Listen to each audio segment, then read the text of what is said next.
Alors retournons vers les fourmis qui ont fait de vous l'auteur français le plus lu dans le monde, Bernard Werber.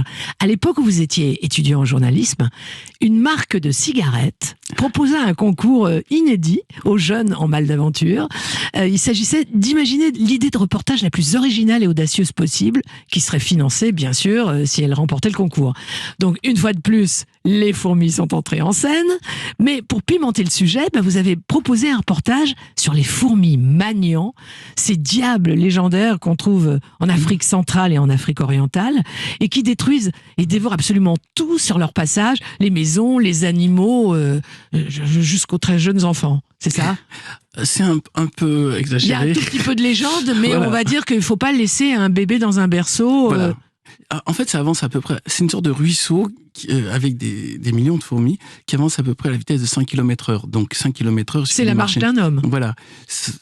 On n'est pas poursuivi par un fleuve de fourmis. Et puis, non, c'est juste si quelqu'un se retrouve sur le chemin et ne peut pas se dégager parce qu'il est handicapé. Est enlisé, par exemple. Voilà. Là, à ce moment-là, il peut être en danger. Il y a très peu de gens qui sont tués par ces fourmis. Même si elles passent dans les villages, elles font plutôt du nettoyage de tout ce qu'il y a comme morceaux de nourriture qu'elles tuent réellement les gens.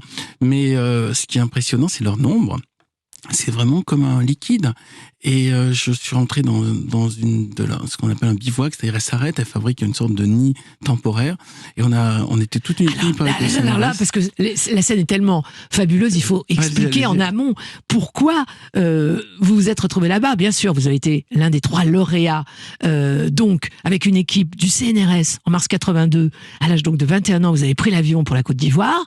Et là commence aux côtés du professeur Leroux l'un des chapitres vraiment les plus palpitants de votre existence. Parce que armé d'un appareil photo très très lourd réservé aux reporters de guerre et puis accompagné des scientifiques français qui eux étaient chaussés de grandes bottes d'égoutier enduites de produits répulsifs, vous allez vous aventurer dans la brousse à la rencontre de la fameuse colonne de fourmis maniantes dont vous dites que c'est une rivière noire, bruissante, de millions de fourmis tueuses qui avancent de manière absolument inexorable.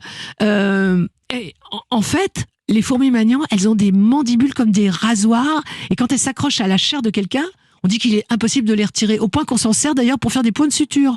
Exactement. Comment dire, j'ai survécu, donc c'est pas à ce point. C'est pas un film d'horreur. Non, mais vous n'avez pas été attaqué au milieu d'un océan. Ah si, j'ai été recouvert de ces fourmis, mais elles ne. En fait, j'explique dans le livre, c'est que le professeur Leroux m'a dit, il faut protéger tes orifices, donc les oreilles, les trous de nez, serrer les fesses, et puis se débrouiller pour qu'elles n'approchent pas de tout ce qui peut leur permettre de rentrer. Ce que j'ai fait, et j'avais une chemise avec des manches longues. Mais j'avais pas les bonnes chaussures parce qu'il y avait pas, comme vous dites, il y avait pas ces bottes à ma taille. Donc j'avais des chaussures qui ne permettaient pas de les arrêter, alors que les autres. Donc elles pouvaient se faufiler sous votre pantalon. Ah, il y en avait, mais après c'est comme j'ai pris la machette et je les enlevais comme s'il y avait un rasoir. Il y en avait vraiment beaucoup, mais aussi c'est parce que c'était en légitime défense, parce que j'essayais de prendre la photo de la reine, et donc en fait j'ai réussi à avoir la photo de la reine qui est très grosse. Elle est grosse comme j'allais dire un doigt, un peu plus qu'un doigt. Et pour avoir cette photo de la reine, évidemment, j'ai toutes excitées, elles essayaient de protéger leur reine. Il y a une seule reine. Il faut expliquer, il y a une seule reine, effectivement, une reine mère pour 50 millions de fourmis. Oui. Et la reine, en fait, elle se trouve au centre de cette marée noire. Elle a sa loge royale, voilà. Et elle est totalement protégée. Donc, si quelqu'un pénètre à l'intérieur, essaye de repousser par milliers, comme ça, les fourmis qui la cernent, là, on est en danger.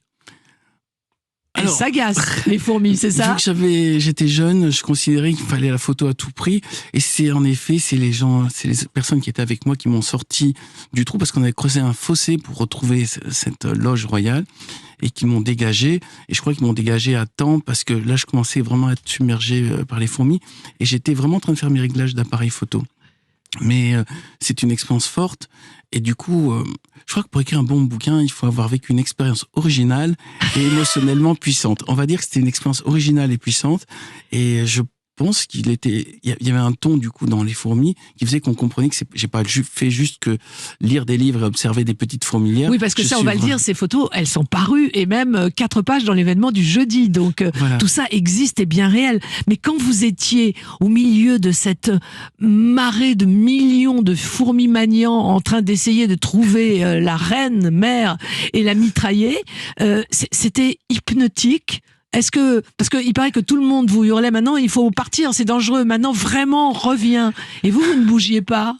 Vous continuiez de prendre des photos? Alors tout à l'heure je parlais de conscience, cet instant-là je crois que j'étais inconscient, mais c'est nécessaire par moment pour avancer. S'il faut pas se poser de questions, il faut pas réfléchir. C'est après quand j'ai vu les images et que j'ai compris il y avait réellement un danger, que je me suis dit bon, ça serait à refaire, peut-être que je réfléchirais à 2 fois, ou en tout cas j'attendrai qu'il y ait les bottes avec répulsif.